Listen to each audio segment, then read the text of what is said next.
Good morning, gentlemen. Welcome to the show. Jeremy Osborne, how are you, sir? Good. Good morning to you. Doing pretty good. How are you? I'm great. Joe Tolle from ATV On Demand and UTV On Demand. Thanks for joining us, man. How are you doing this morning? I'm doing good. Thanks for having me. Ready to watch the beating. All right. Everybody, this ATV Talk presents the morning show. Thank you for joining us. We need to thank our sponsors, GBC Tires, Elka Suspension, and DBR Racing for helping us bring these shows to you guys. So today we brought an expert on and a professional. No, it's not Joe. No, Joe is a professional, but Jeremy Osborne is going to come on and he's going to talk to us about the real AMA professional setup for the ATVs. We had a show a while back with some information that wasn't correct, and we didn't have all the information that we do now. And Jeremy's gonna give us the rundown on it and go from there. So, Jeremy, when this all started, I did an internet search on the surface, obviously, and it said amateur, and it really irritated me. And I brought it up on the show, and we had nothing. We had no information saying anything other than that. You got wind of that somehow, I think, in a conversation with somebody, and you have the real facts of what it really is in the AMA. And I'd love if you would bring that out and tell everybody what's really there. Well, the story goes, I don't have the exact year, 06 or 07. Pro racing was sold or up for sale. And so the Daytona Motorsports Group, the DMG, bought AMA Pro Racing. And so now you basically have two groups. You have the DMG, who owns pro racing divisions, such as ATV Pro, the motocross, ATV Pros, the Lucas Oil Dirt Bike Series racing. They own that, and they lease it currently to MX Sports for them to operate it. And this year they've partnered more with the AMA on the officiating side, but it's primarily different. It's kind of intermixed but different. They're two separate entities, so you have two websites. And the odd part of it is like ATV Motocross Nationals are still sanctioned through the AMA, more for the amateur side, but we still have to have the DMG on board for the pro class. If that makes sense. It doesn't make any sense, but so what you're telling me in the rough form of it is that AMA Pro ATVs or Pro ATVs are Pro ATVs. Yeah, they hold a license through Daytona Motorsports Group through AMA Pro Racing. They do have a license, and they do have a separate rule book. So it's kind of mixed together with the AMA, and the AMA sanctions it and has a rule book for the amateur side, but we also have the pro racing side just for the pro class. Wow. And it's harder to find this information? The website I sent you to has everything as far as AMA Pro Racing. If you do a search for AMA Pro Racing, it'll pull up everything that's on there as far as the dirt bikes, the quads, flat track. I can't remember what all was on there. It seemed like there were 5 or 6 disciplines that are governed by AMA Pro Racing, which is the DMG. And interestingly enough, they control one round of Supercross, which is Daytona, obviously. But the rest of them are ran by Feld Entertainment. So it's a lot of intermixed agreements and things like that. But our ATV motocross pros are in fact pros. That's a blessing to my ears. You said there was also some type of fee that being a promoter, you have to pay for this. Yeah, there's a sanction fee that goes towards pro racing. Every track has a sanction fee for the pro side and a sanction fee for the amateur side. It's just part of doing business and hosting an event like that. Okay, and that's just so that they're getting something out of you besides the pro racer, correct? Yeah. It's just part of it. When you're hosting bigger events, there are sanction fees that go into it. And we get a pro referee with our agreement. Harv Whipple, who, we couldn't do this without him. He's a blessing.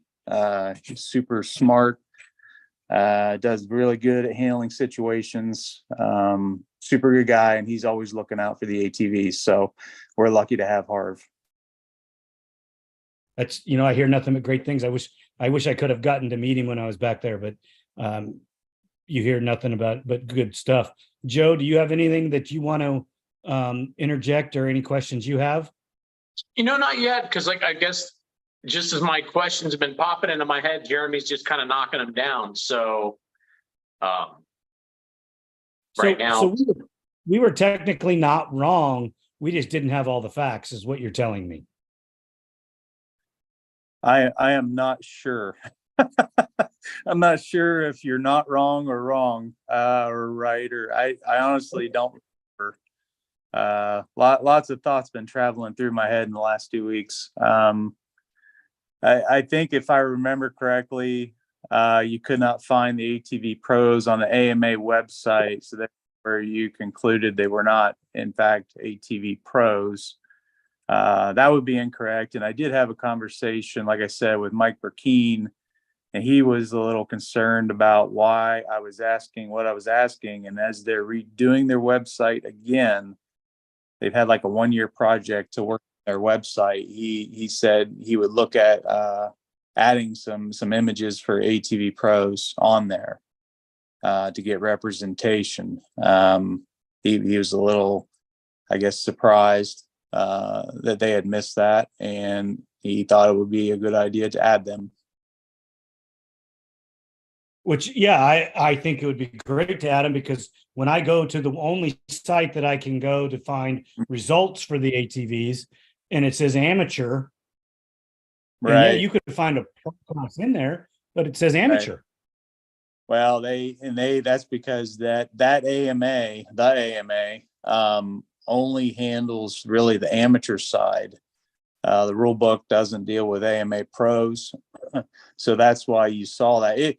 It probably, to reduce confusion, would make sense for the AMA, the American Motorcyclists Association, to have links, and then maybe they do, and maybe I didn't look for them.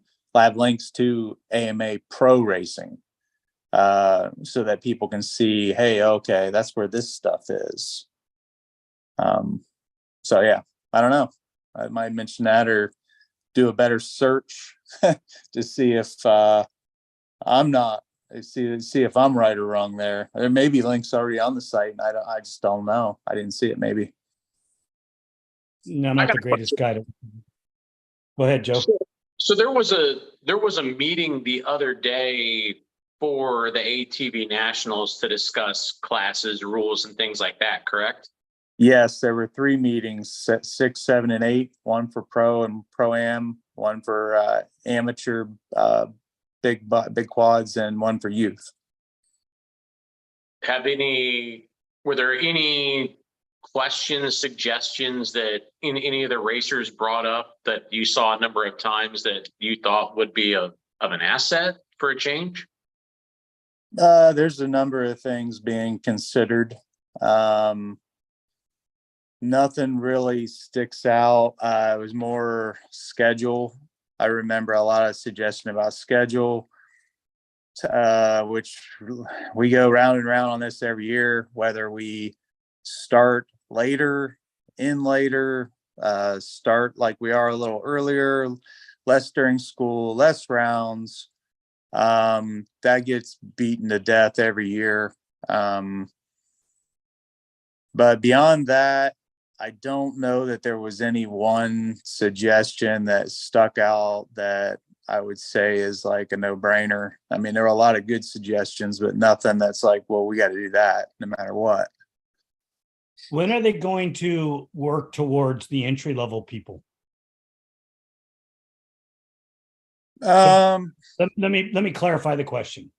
When are they going to bring a class in or classes in so that I don't have to have a $30,000 professional quad for my C rider to compete? We tried that.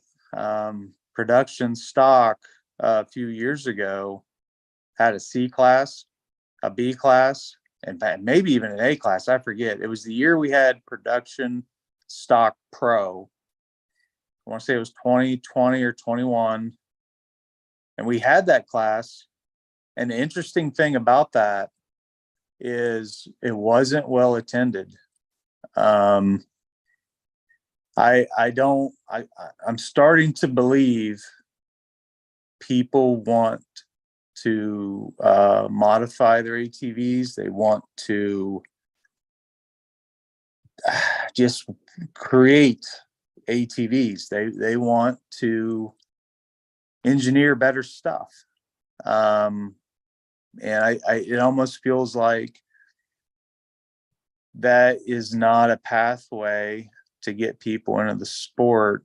I think the nationals scare entry level people because they don't think they have the ability to race level. Keep going with that thought. I'll be right back. Just keep going, okay. guys. My thought, I understand the idea of cheaper, better entryway into the sport, but I think that should be at a grassroots level, not the national level. The national level is for people who have raced 3 or 4 or 5 seasons and are looking for more competition than what they see locally. I almost wonder if that stock machine. Go ahead. I was just saying, I almost wonder if there's not enough motocross, because there's a big attendance in our area for, amateur cross country, local cross country racing, but the availability to race motocross at a local level is a lot more limited. Obviously, if it's not working at the national level, it's kind of hard to start at the amateur level locally if there's not much of a local scene to start kind of a stock class. Do you think maybe the fact that they always want to split it into levels, do you think stock could have done any better at the national level had they just had stock amateur, stock pro? And then that way, if you have 5 riders in each class, at least you have close to a full gate to race? I don't know. I rode a stock Yamaha probably about, they're on your car. Probably about 8 years ago, maybe longer, maybe it's 10 years ago. It was fun. It jumped well. Rear shock worked pretty good, but compared to riding my hybrid, if I'm going to choose, I want to ride the rocket ship. I want to go. It's like the roller coasters. If you're a roller coaster enthusiast, you don't ride the blue and red racers unless you're nostalgic. You go ride like Millennium Force and Fury 325. You want to ride the cool stuff and go fast. And I think that's kind of where we're at with ATV racing. Is it's if you don't know any better, stock's fun, but after you ride the junior coaster, you're ready to ride the fun stuff. I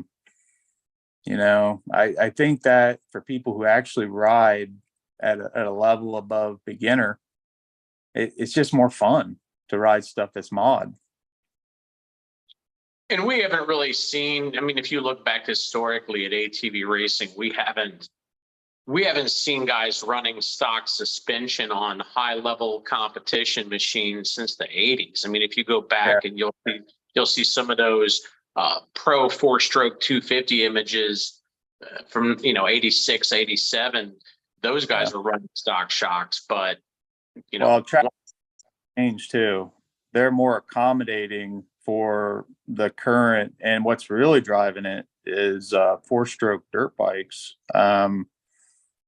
Because on the same hand, your 4-stroke 450 has advanced drastically, and your mini dirt bikes, they've advanced, but not to the level of the 450s. The 450s are on a bell curve, and the mini dirt bikes are more of a linear increase in performance, and you're trying to still build a track for all of them. So the tracks are gnarlier than they used to be, and it's to match the equipment that people are riding, so that you don't get them hurt by building something too small. It's counterintuitive, but it's true. You have to, the jumps and the turns have to match the power and delivery of the machine. So stock shocks just ain't gonna get it done anymore for the racetracks that we have. I was just going to ask that question. Thank you, gentlemen, for letting me run out and fix that really quick. So Joe, he's answering the question why the entry level classes aren't going to work the way you and I have discussed. Well, we kind of spun back to the fact that when you go to the nationals, it tends to bring in a higher level rider. Those guys have typically already ridden modified machines. And it's hard to convince somebody who's ridden a highly modified aftermarket suspension built motor to go back to riding stock suspension and a corked up engine. I think that sort of sums it all up. Then we touched on that we haven't really seen guys running stock suspension at a high level since the mid 80s, when the like the 250X 4-stroke class, pro 4-stroke 250 at the nationals, even probably 250Rs at the time, guys were running stock shocks. But once they went aftermarket, we didn't really go back. I think that sort of sums it up. And the tracks now are just too gnarly to go out there with stock suspension. And for sure on those old bikes. I don't know about the YFZ or some of the YFZ's rear shock is plenty good. That's probably one of the best production shocks ever made, in my opinion. The fronts, you could probably, you could ride it, and you can ride it at upper level. It'd be nice to have it set up for you a little bit. If you're a bigger guy, it might be a little soft, but you could ride in the production pro stock class they had a few years ago. Those guys ran revalve resprungs, and maybe some of them ran bone stock shocks. I don't even know, but they're very good, very calculated with the way they ride too. They don't make too many mistakes. But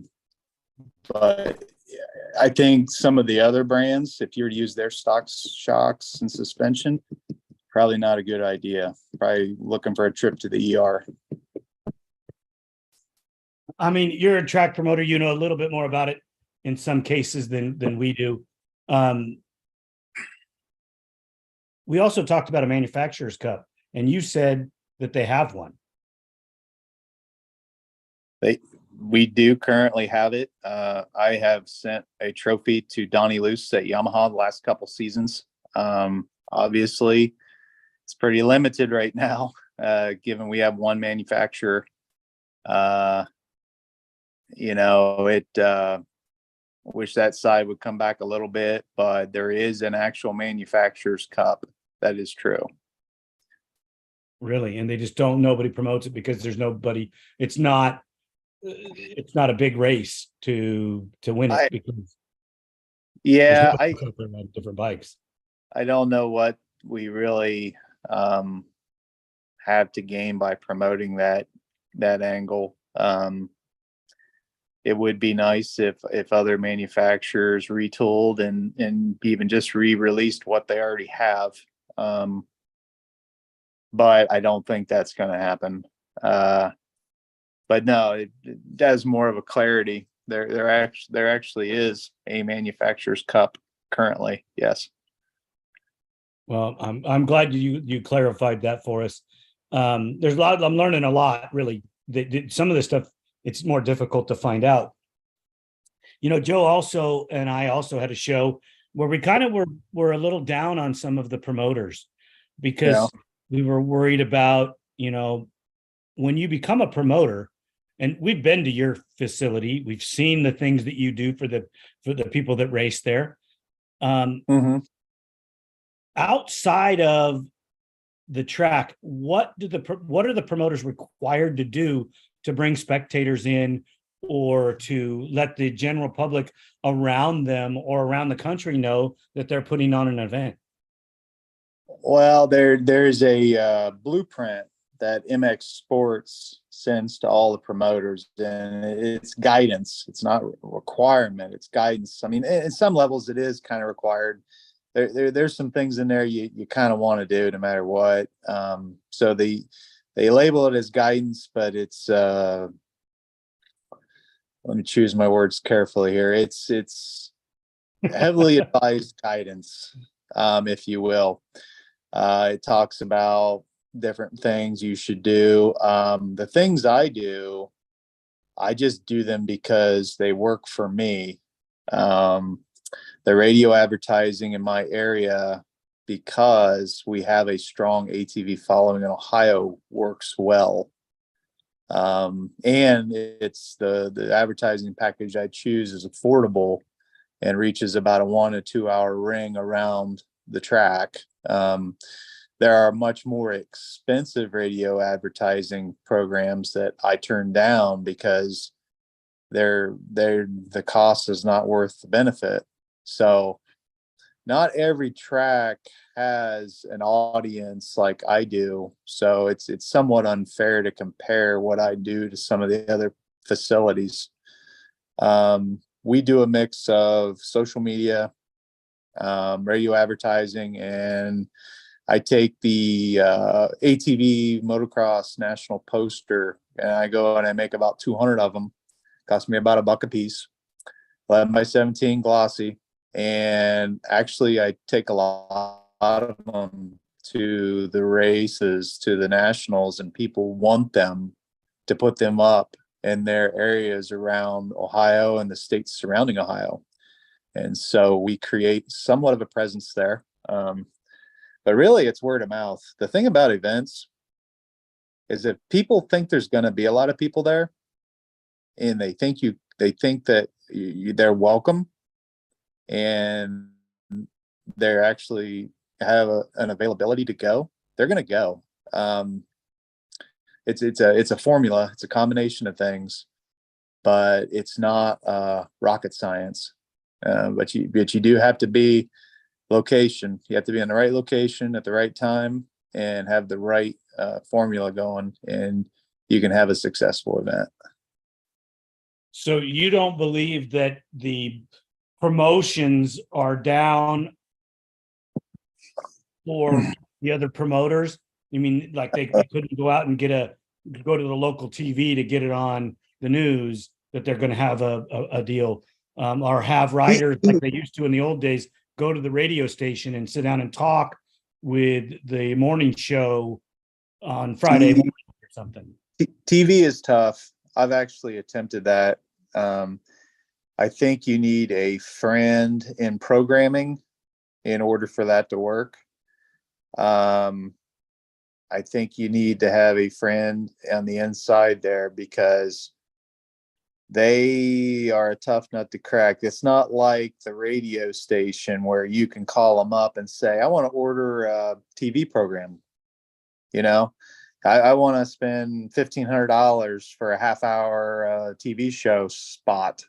They're a lot tougher to get, and I don't know a good answer there other than I think you got to have a good contact with a TV station. That's what I think. So I don't know that that's a good I guess, test of whether someone's doing all they can do. But I do think that there's the biggest room in the house is the room for improvement. And I think even I could do a better job promoting.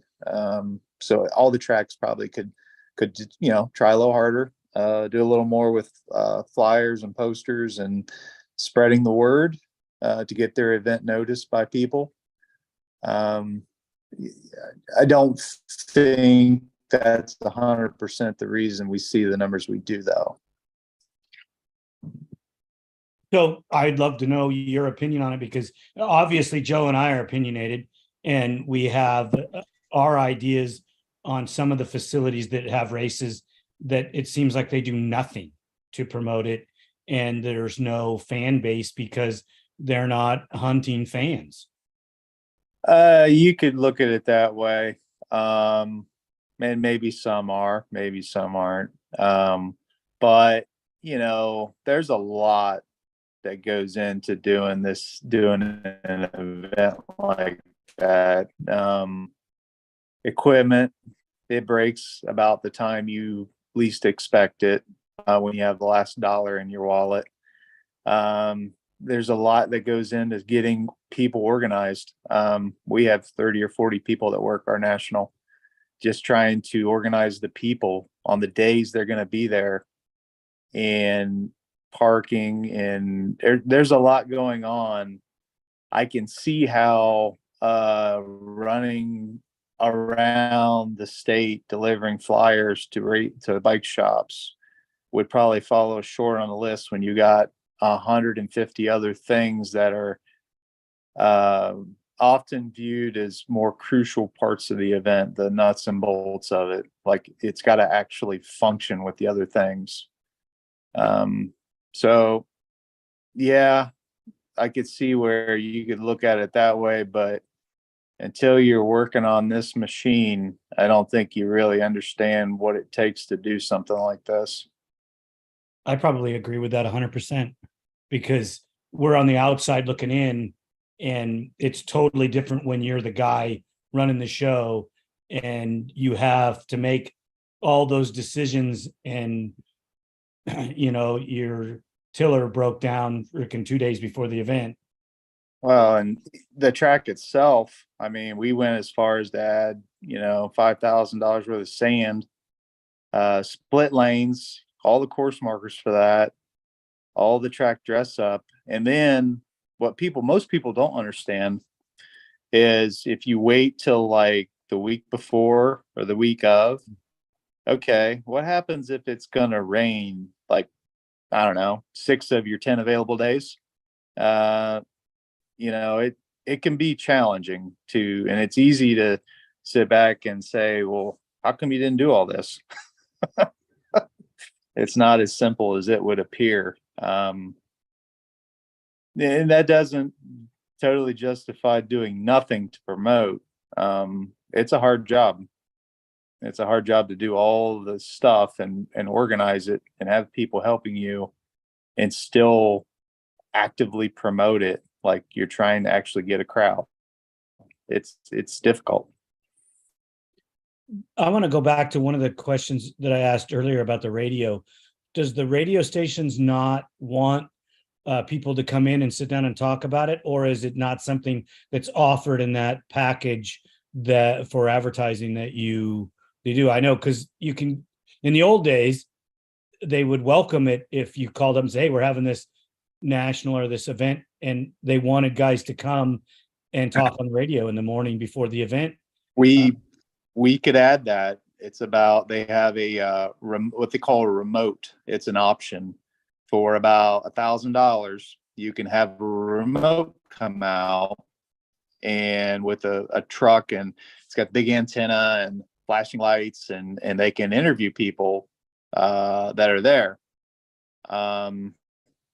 My opinion, that's a day of try to attract people like that day that didn't know about it and they heard it on the radio that morning. I don't know that people are gonna like make a decision based on that for what we're doing. Maybe not. I guess I've never tried it, but it's never been worth the risk to me to do it. They don't offer something where the riders could go, 2 or 3 of them could go to the station and sit down and talk with them, like on Friday or Thursday, That might be possible.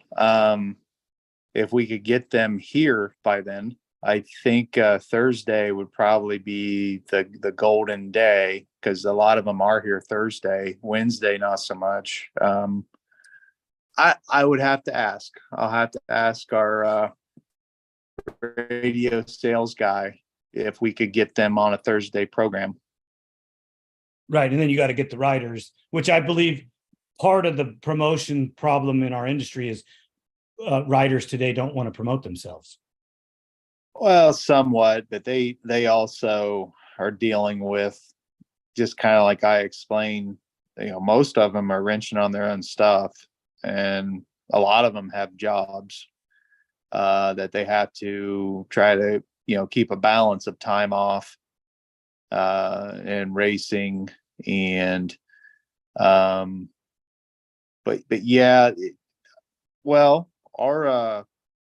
I thought our press conference that we did in 22 was well received by the riders. And I think that if we did some sort of promotion like that with the radio, I bet I could get a handful of pro guys to come in and do that. I think those press conferences are key. The problem is, as you well know, you and I have discussed this, the cost. Yeah. Because the equipment, the travel, I mean, the benefit might outweigh the cost there. It's just so hard to do that, especially, like for you traveling so far. The travel costs really hurts, I think, a lot of our series, period. It's a disruptor. The numbers dropped from last year to this year, and I think it was primarily travel costs, fuel expense. People spent way too much in 2022, and they had to slack off 23 to make up for it. So, yeah, the traveling. Gas prices, food prices, everything is up. Insurance. I mean, everything went up, not just certain specific items. I get it. I mean, a lot of your ATV parts went up as well because of those costs. So I totally understand that. Can we talk a little bit about scheduling during an event? And Joe, you're so quiet over there. I'm wondering, do you have questions? Did you fall asleep? No, I'm still here. One question that I had when it comes to the promotion of the events, do you feel like, obviously the numbers in 4-wheel racing in motocross aren't nearly as big as 2-wheel racing. And when you talk about an ATV national versus a dirt bike national, I see that it seems like there's more media coverage of anything 2-wheel, especially if it's in a stadium. But do you feel like as an ATV promoter, and not pointing a finger of blame at the sanctioning bodies, this, that, and the other, but because there's less people, less money, that you're wearing more hats, like you don't have as much assistance when it comes to promoting the events because ATV racing is smaller? I don't know. I would bet I don't know this because I've never promoted a 2-wheel national, but my guess is I would still be pretty busy with that too. I don't know that I would be any less busy and have more resources. My guess is I would be just as busy, if not busier, trying to manage something that big. Would you have more assistance from the AMA, the Daytona group? Would they help promote it if it were 2-wheel? Well, in 2-wheel, I would be partnered with MX Sports. We would have a much larger team. I need a much larger team because of the volume of people. That would be just, that's apples and oranges. The volume of just spectators alone for that size of an event would require, I just pure guess here, I might only handle parking and sanitation or something. I don't even know, but I think we're talking high school football game versus pro football game. We're apples and oranges on that. Depending on where you're going to that high school football game, because there's some stadiums in Texas that are as big as pro stadiums, and Yeah, you're correct. I'm wrong there. Yeah, but good point. It's a good point. Good it's analogy. Completely different animal. I don't know. I don't feel like I'm under resourced for the ATV National. I think we do a pretty good job. I know that if I were to choose between partnering with somebody and having to share profits for more help, I don't think I would do that. I feel like we have a pretty good handle on it, and they're really, by the time you pay everything, it's not a ton of money left over anyway. So I don't feel like there's a need, and I don't think I would want to do that to help myself, I guess, if you will, if I thought I needed to help. I don't think I'm under resourced for that event. Okay, go ahead, Joe. What kind of got me into ATVs in the first place was discovering them on TV, which obviously that was a long time ago. Now it's TV, it's internet. I've noticed that we do still have ATV motocross on television, correct? Yeah, MAV TV broadcasts our series, our races, but it's pretty delayed. I don't even know. Mine probably will be on, I don't know, January or something. Which is fine, I guess. It's still kind of neat to see it on TV. But over in GNCC, they do live coverage of those events, and they're much harder to cover than a motocross track. I mean, right. Drone, they have people stationed with cameras and drone pilots.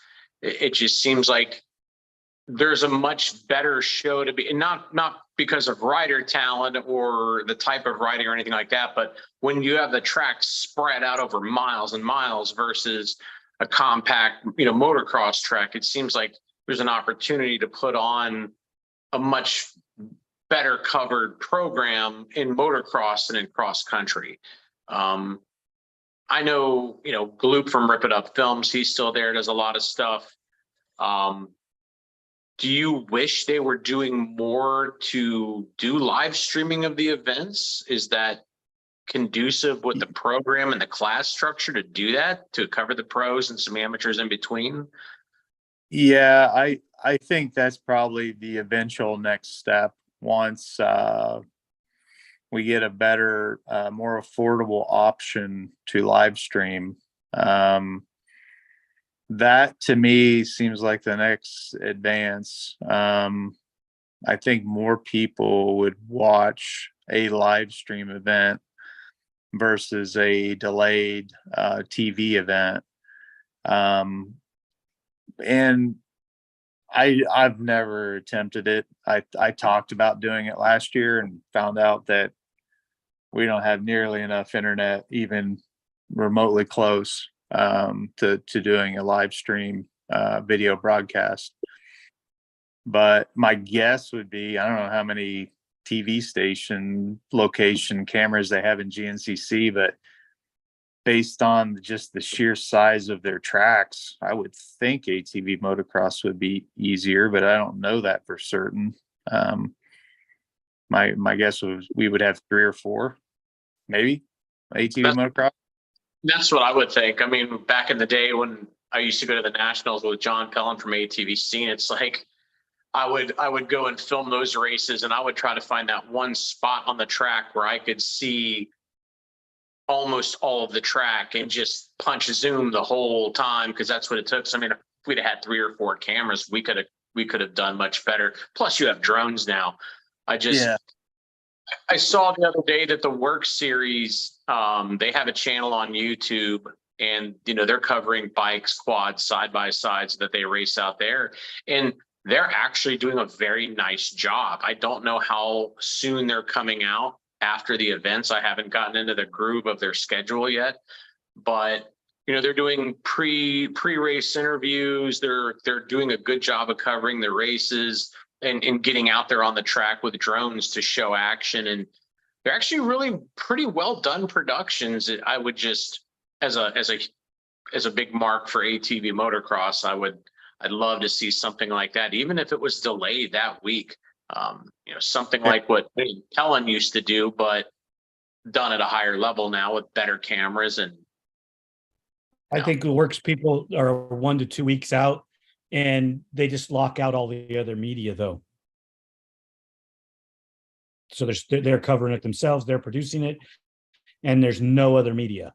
So if you're not locked into watching their stream, you're not catching it. So their fan base is limited in that respect. Where if they open it up to more media, I think that would be bigger and larger and cover more ground, in my opinion. But that's neither here nor there. They do a good job. They have a group of really good people behind them. I've met them all, and I think they're super talented, and their idea is good. I just don't think that they should lock out the other media. Joe, I got a question for you. Since you have a way more experience with production of TV and programs and media, what if it were a live stream like they do for Loretta Lynn amateurs, but then you also take the raw footage and produce an actual program to be released at a later date, like 2 weeks later? Would that be too expensive, or would that actually make sense? I would have to I'd have to put some thought to it. I mean, if you're capturing it all in high resolution, like if you're not capturing it compressed off of the stream where the videos, you're capturing it as it's gone out over the internet. If you're capturing it in camera, then yeah, I think that would be doable, especially if you were just going to focus in on the high level, the pros, maybe the pro-ams, or maybe the 250s and the 450 pros, something like that. Or the ladies. I better say that, otherwise your daughter will kick my ass. Yeah. Well, the thing I see is there's a number of people that cannot make the races, and they have been tuning in and trying to watch what Michelle Stillo does for Rated MX. While she's at the races, she tries to go live as best she can, and people watch just because they want to see their racer. She'll cover a lot of classes, and I even find myself tuning in for like the dirt bike amateur national Loretta's to see if local kids that ride at my track, where their motos are. So I think there's an audience for live as it's happening, but I also think maybe a much larger audience would tune in for the polished, produced show of highlights. I think so. And I could see that because, I like to try to listen to the GNCCs. I find it interesting. I like ATV racing, but it's sometimes hard to tune in, on a weekend when I'm out shooting. I might be out filming, somebody might be out golfing, who knows? And it would be cool if there was a more polished sort of video highlight, condensed down. I think to wade through, an 8-hour program of racing would be kind of that, but I think a polished highlight kind of thing would be good. We used to always run the press releases from the races, but it kind of got to the point where it was like, what are we doing it for? Because we weren't driving people to our website. Everybody wants everything in video. They're sending out a press release. What I want from from the AMA, ATVA, whatever, I'd like a video package on Monday morning of whatever they want to talk about in that race report. Give me a 3-minute video. The only drawback to that is you can't have 5 publications put a video on YouTube at the same time. One will be monetized. All of the other ones won't be. They won't get circulated as much. It's kind of complex. But yeah, Well, I think there's a benefit to both. The people who want to watch their family member that day at the race, and the just general ATV enthusiast who's like, I wonder who won at the Motocross Nationals on Sunday. Right. I think that your like our race reports that we do would benefit if I could turn it into an hour-long show and have highlight footage in it talking about it. I don't know if you've noticed that we do a pre-race Instagram show, and then we do a YouTube taped 30-minute show for every round. Where if I turn those YouTube, the pre-tapes into a hour show with footage, I think that that's going to be a much more entertaining show and give people more information. We can only cover, 3 to 4 classes, and we only get so much time to talk about each individual, or each individual class. But we've noticed growth as the years gone by, because nobody sits down and talks about these specific classes, like ATV MX. We talk about the women's pro class, the pro sport class, the pro am class, and the pros. That's all we have time for. That's all we have room for. No offense to any of the other classes, but you have so much. Right. One of the things that Joe and I also talked about is, what would happen if you took your program and turned it into a pro day on Saturday and an amateur day on Sunday? You wouldn't get it in. With the amateurs now, we barely get those done in 2 days with the pros mixed in on Saturday. I don't think you could do 2 motos of amateurs on Sunday. There's not enough time. A pro national instead of a pro amateur national, where instead of just running like your 450 pro class, you ran maybe a pro stock class and a 2-stroke pro class and maybe an open pro class, and run those as a pro national. Yeah, you could do like that would work. The 4 premier classes on Saturday, pro am, pro sport, and WMX, and then run all the amateurs Sunday. I mean, I think that would work if we could grow the spectatorship to the point where that made sense. Essentially we're part of the way there now, because WMX, Pro Sport, and Pro all race Saturday, and only Pro Am races Sunday. But I don't know. And Saturday's the bigger day for spectating anyway. We get more people on Saturday. I don't know, man. You're making Sunday a long day, and a lot of people look for that time to start driving home. I think it would be a turnoff for the amateurs.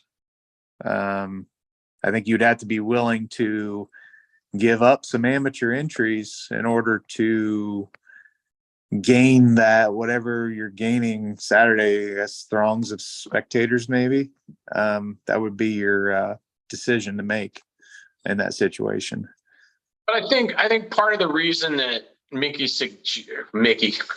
you can, wow, I'm in trouble now. I think part of the reason that Lenny's suggesting it is because, you've got so many amateurs that are cutting out on Sunday while the pros are still going, and just looking for a way to to better feature the pros. So maybe instead of doing Saturday as just an all pro day or an all high level class day, since, you know, you were saying, Jeremy, like, how are you going to get it all in on Sunday? Maybe you just get the pro classes done on Saturday so that somebody who wants to see the pros, you know, or the people who are there to race who are amateurs, it's like maybe they're doing one moto on Saturday, one moto on Sunday. The pros do it both on Saturday. They get their program done. I think the idea. Well, that's what we're currently doing. The pros run both motos Saturday and qualifiers Saturday. Like I said, Pro Sport, Pro, and WMX run all their motos Saturday now. Pro Am is the other premier class that runs two motos, but on Sunday. Just because we have some pros that run both Pro Am and Pro. You know, I guess to that point, we're already currently showcasing the pros on Saturday. They have time slots for their qualifiers. They have time slots for their motos. They are fairly showcased. I don't know if it would make. I feel like if we took away the amateurs on Saturday, I think we would just kind of be losing time. Right. It already feels that way. Like I honestly, and I know some of the guys probably won't like me for saying this, but I almost think we should qualify pros on Friday and have that time available on Saturday to get the amateur program in a little sooner. But you know, there are reasons we don't do that, and I understand those reasons, and it's probably for the best to leave it like it is. Well, what are those reasons? If you don't mind me getting a little deeper into it.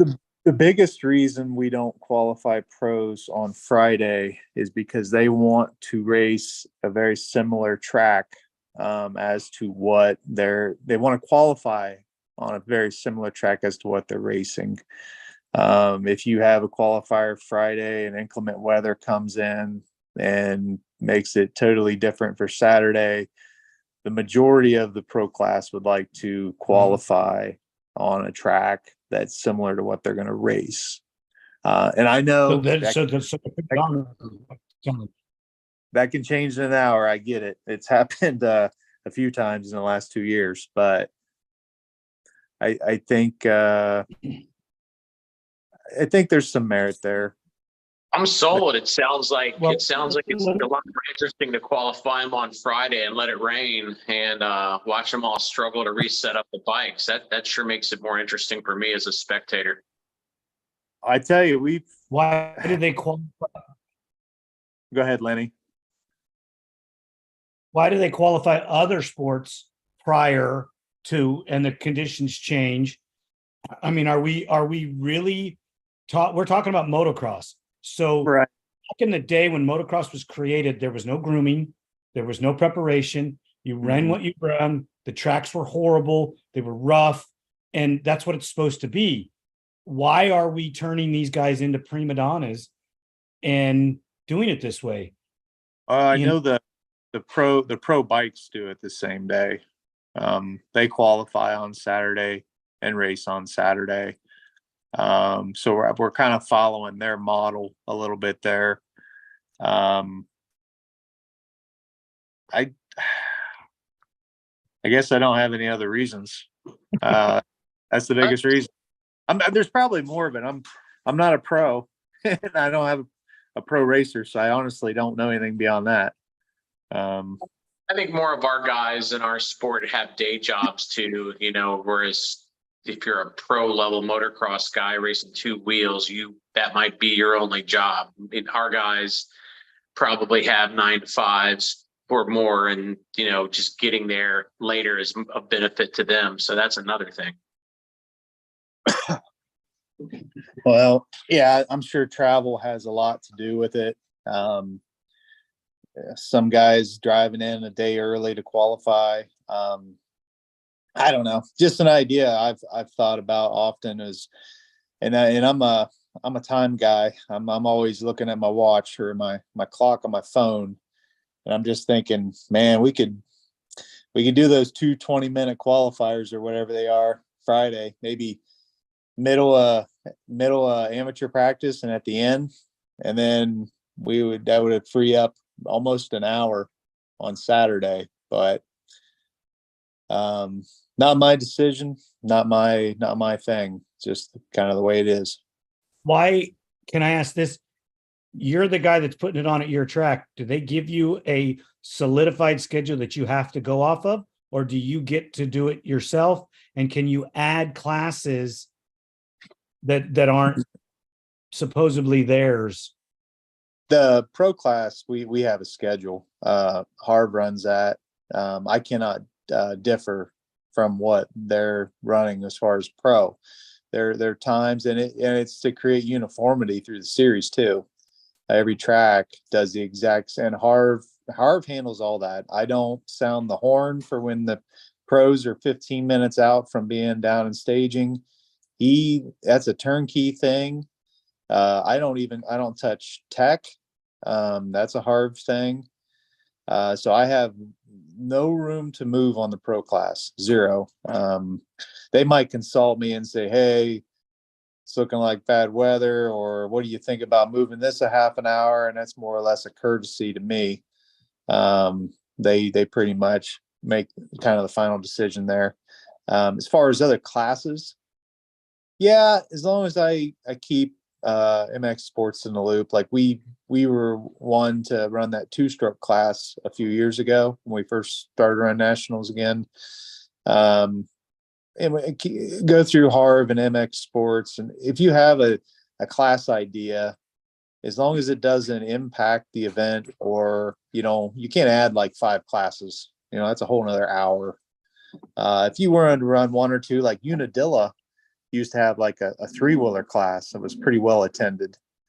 So there is the option to add other amateur classes, exhibition classes.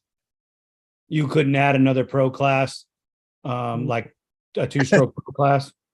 I don't know. There's certain words in our agreement. I don't know if you're not allowed to use the word pro, but my gut reaction is that would probably take a little more approval to get done. Not impossible, but that's not something I could willy-nilly say, yeah, we're going to have a 2-stroke pro class. The words pro and national, you got to be careful with promoting those, because they don't like just anyone to use those words promoting the events. I do have an idea for next year, not to steal your thunder, but I want to do, and I've talked to a few people about this, but most people don't know about it. I want. First. What's that? You heard it here first. This is breaking news, dude. Oh. All right.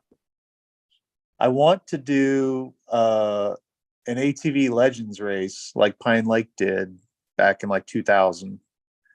I think it was 2000. I don't even know. Correct me if I'm wrong. I thought it was 2000. I think it was. Yeah, I think Pellin put that on.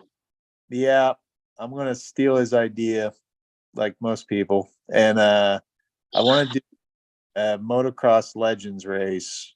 I have not figured out the cutoff. That's the challenge. I don't know how to say, here's the line in the sand. Oh, like when you're retired, or like an age limit? Yeah, because we got some pro guys now that have been out of competitive pro class for a while, but some of them have been racing here and there. There's some gray area, but I also don't want it to be like 4 guys on the line too.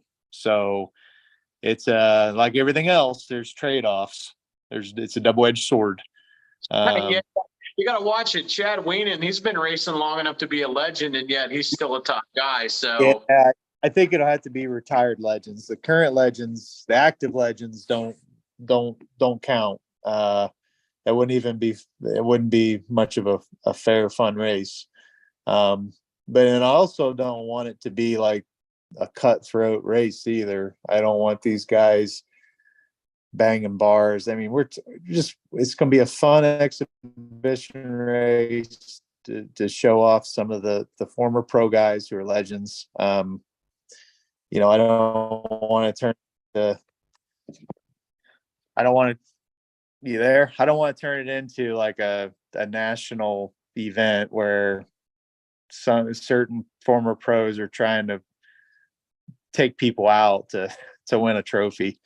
Well, So you have two tracks there. You have the main track that you run, I guess, all the big bikes on at the Nationals, maybe the minis too. I wasn't there last year. But then you have another track. Is that something you'd be running on the national track, or would you more like run on the track? No, we're running on the regular national track. We don't use it. The other track is more for, I don't know, backup parking, and we run our TRX 90 race over there. We take a portion of that and make a TRX 90 track for Saturday night. No, we won't run on that track for this race. It'll be run on air like the rest of them. And most of those guys, they may be not in tip top condition, but they can handle the track we're going to race on. I'm pretty sure of it. Now, is that something you'd be doing as part of your national, as an added class, or is that a special event all its own? Yeah, no, it would be part of our national. It would be, I don't know if we would do a 1 moto or a 2 moto, but it would probably be showcased on Saturday. You know, a lot of fans in Ohio were from the late 90s, early 2000s era. And, you know, guys like Tim and Shane Hick. What's that? Dan Creech. Was Creech here? No, it was Luberg. Oh, I was thinking about Jason Luberg. He was here in Ohio. Jason he's in Ohio. Ben Jackson, Ohio. There's a number of guys that were from Ohio in that early 2000s, late 90s era that were fast. And it would be more of a reunion type thing, and just a fun one-off type thing. Nothing, I don't want it to get too serious. If guys start training for this, I don't know if I want to have it. You got to have a body fat percentage of over 25% to qualify. I think we'll have to have a weigh-in. Oh, man. I think that's a great idea. Your autograph session, your short moto ride with them, more of a moto ride instead of a race, would something that I would think, because if you're going to drop a green flag, some of those guys, even retired out of the sport for a number of years, they're still super competitive. Right. I think 5 laps will get it done. That's what A class and WMX runs. Most of those guys can hang on for 4, no problem. So one more lapping, I don't think it'll kill them. You know, and you know, you may get just a bunch of them out there riding and waving around and having a good time and not racing, and a couple of them race. And I think you could, as great of a show as you put on, you're probably going to have an autograph session for them, then a moto for them, and then maybe a dinner that night for everybody to come and join in and meet those guys and talk with them. Yeah, we have a bench racing exhibition under a tent, guys. That would be fantastic. And whatever we can do to help promote it, we're in. I'm sure Joe would be in for it as well. It's funny. I was talking to JP after we were there shooting 3-wheelers, and I was like, John, Briarcliff's right between you and me. Like, why don't we just talk about maybe just going to Briarcliff next year for the national, just cover that one race like we used to go to all the nationals and do them all. Like, maybe we should just go do that one just for nostalgia, for fun. And yeah, I'm sure if all of his, the guys we were interviewing back in 2003, well, and maybe before, were back there again, he wouldn't have to twist his arm to come out of the woodwork. Gotcha. Yeah, that'd be cool. That'd be really cool if we could put that together. Like I said, I got a little more thinking to do on it. I want to get my ducks more in a row, and then talk to MX Sports about it and get it kind of out there, and then start talking to some of the former athletes and see who we can get invited and committed, and see if this thing will build steam. Well, I think it's a great idea. You can count on ATV Talk to help any way that we possibly can. And if you're going to schedule something like that, we're going to have to come and be part of it as well, because I love the old school stuff. Probably because I'm older than both of you, and it's such a great time of the ATV industry, and there's so many great competitors of that time. When you could go to the races and there were 15, 18 guys that could win the race, and every once in a while you'd have somebody that hadn't won a race pop out and win, or do something that nobody expected. And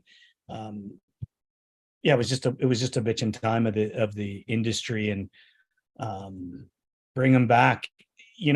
I would say nobody past 2010 should be able to run in that deal almost. I was kind of thinking, and I don't know why I think that I'm thinking similar. So like back for like vintage dirt bikes, they call something 10 years out of production a bomber. And it actually used to work before we started getting into the modern 4-strokes. Now we have bombers that are, Jesus, they're fast. But almost like a bomber roll, you would have had to not compete in the last 10 years in pro racing, I think, is kind of where my mind is headed, but I'm not set on that, That's a good, you're gonna get some guys that'll show up and that'll stand around but won't ride because of age, because of physical issues. Yeah. I mean, like, I can't speak for a guy like Ben Jackson, but I know he at the end of his career had a lot of back problems. I don't know if he's the same or worse or better. I don't, he may not even want to come, but he would be a guy that may not want to do it because of his back. Same with Timmy Farr. I mean, he's had a lot of back problems, but he might ride 4 or 5 laps for fun. It's just, I'll be happy if we can find 10 guys that actually want to do it. They can physically do it, and it'll be fun. But you'll still, like you said, you'll still have the guys who maybe can't do it, but just want to hang out with everybody. That'd be cool. Well, I know from talking with Shane Hitt, he's still very athletic, in great shape, and still rides with his kids. Yeah, I've run into him a couple places, and he doesn't look like he's gained that older weight. He's still pretty trim guy. And I know he had been going to Breezewoods proving grounds in PA some to ride, but he definitely him and sounds like Doug Gust, even though he's riding more dirt bikes. Him and Joe Bird and Doug Gust, they all three seem like they still ride recreationally anyway, So that's pretty cool. Yeah, I talked to Jeremy Shell not too long ago, and he looks like a linebacker now. He doesn't weights, and he's buffed. He might tense up and and get arm pump, not be able to ride the second lap. He might have arm pump by the first turn. Man, those weights are no good. Yeah. Well, he's a farm boy now, and he's freaking twice the size he used to be. I mean, good shape, strong. So we'll see how it is. Maybe we could get old man Doug Eichner to come out there and ride with you guys. Well, that would be an honor. That I remember when I didn't start like dabbling in the nationals till about 96. And I think he was still winning like the open pro class on a Banshee during that. And that man, from everything I've heard and read and the little bit I've watched him race, he's an Iron Man. He is an Iron Man. That would be interesting. That would be really interesting, actually. I was going to say it'd be especially fun if Lenny could find him another Banshee to come race. Yeah, up But I until can. about, I think up until about 2 or 3 years ago, I think they might have sold it. Andy Luberg, I think, still had his Lager Banshee at the shop, but I feel like Jamie or the family might have, they may have sold it. I'm not sure. But if they still had it, it'd only be about 20 minutes away. I just don't know what kind of shape it's in. So Get it in haul bikes and get it to me. We'll get it in, we'll get her into shape. You know, yeah. I'm gonna have to drive out for this race then. Well, as I say, you might be bringing machines. Right, Well, we're looking at the full Duncan pit, like 3-4 bikes on stands, like it used to be. Well, that old, we still have that old Duncan trailer. I don't think it's gonna move. It's not. It's gonna take a year or two just to get it back into race shape. The insides are still good, but the outside and the axles are having some issues. But that's neither here nor there. We would love to do something like that. Yeah. Did back when Travis Spader raced for you guys, did he keep his 250R, or was that your machine to keep? The Rollo? I think he got one, but the rest of them were ours, and they're all gone. Dang, man, those things were so sweet. I still think about those things once in a while. That'd be super cool to see someone ride one of those if they were still around. The first pro rider I ever saw was at a local race here in our area, and I knew Ben Jackson had just retired from the Nationals, but he was rumored to always attend this race. So I went there and went on the hunt for him, man. And here we are at night and sitting under the light. This is beautiful blue, white, and black Lobo Duncan 250R. And it was just like, it was like the light of heaven was shining down on it. And then, of course, he went out and blistered everybody. Yeah. Everybody bad. It was, that was a beautiful bike. So it's probably the hard. Not to interrupt, I have Doug Eichner's bike that was built in 03 that's never been raced. Wow. In my possession. Yeah. Wow. A 250R or a Banshee? Lobo 250R. Wow. Yeah, that's a keeper. Wow. Craig Christie, the 2009 score overall ATV champion, owns it. Wow. And it's his, but it's in my possession, and we could refurbish that, put some motocross tires on it, and if I hit Powerball, I'll be calling him because I'll want it. That's awesome. Hey guys, we went way over time. No. Yeah, they only slot me an hour for this show, and we're well over that. But Jeremy, I want to thank you so much, brother. You've enlightened us a lot on how the promotions work and how the AMA works. And for anybody that was out there listening to our original show, when I brought it up, when I was so pissed that we were listed as amateurs, note that we're pros, and that Jeremy is taking care of that for us. Joe Tolle, thank you so much for being on ATV On Demand, UTV On Demand. And if you get to go to a national, go to Briarcliff. This man puts on an amazing show. And so when you get involved in the ATV industry, you also have one of the premier lady racers in the country. If she keeps racing, she'll probably mark her spot in the history book as one of the all-time greats. It's about passion, and it's about love of the sport. And this gentleman, Jeremy Osborne, has it. So if you get to go to a national, his is the national you should go to. Jeremy, in closing, what would you like to say to the fans and anybody that's listening? Not real sure. I guess after that little thing you put together, that's pretty impressive. And I'd like to thank you for that, and thank everyone for coming out. If you have come to Briarcliff, Appreciate you coming out. We build it for that reason, for people to enjoy and to help younger generations be able to enjoy both two-wheel motocross and four-wheel motocross. I would say, the thing I've been thinking about over and over is we need to start promoting positively and less of some of the negativity we have out there. We can do a lot more with positive thinking and promoting versus the negativity I read on forums and Facebook and things. We're going to go racing, and we're going to try to win races. And at the end of the day, we got to enjoy it. If you don't enjoy it, then it's not worth doing. I agree with that. Joe, what do you got for closing?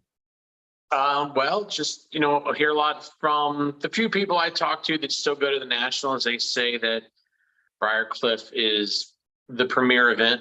I'm not naming names and saying everything they say, but I know that the Briarcliff National is regarded as, by some people, as the best of the series. So yeah, if you can make it out to one, it's conveniently located in Central Ohio. So check it out. And it was cool to get on here and get educated from Jeremy, since he is so respected. So thanks. In closing, Jeremy, anything that Briarcliff needs from ATV Talk, promotions, flyers, anything that you need us to put out? I know you do a social media program. Please do not hesitate to reach out to us, and we will help promote. And that goes for anybody in the ATV world, not just the people that come on the show. We want to grow the sport, and I think that was super important for us to talk with you about the class layouts and how they do the things, because what our opinion isn't really what's going on all the time. So thank you very much, sir. We really appreciate it. You're welcome. Thank you. All right, guys.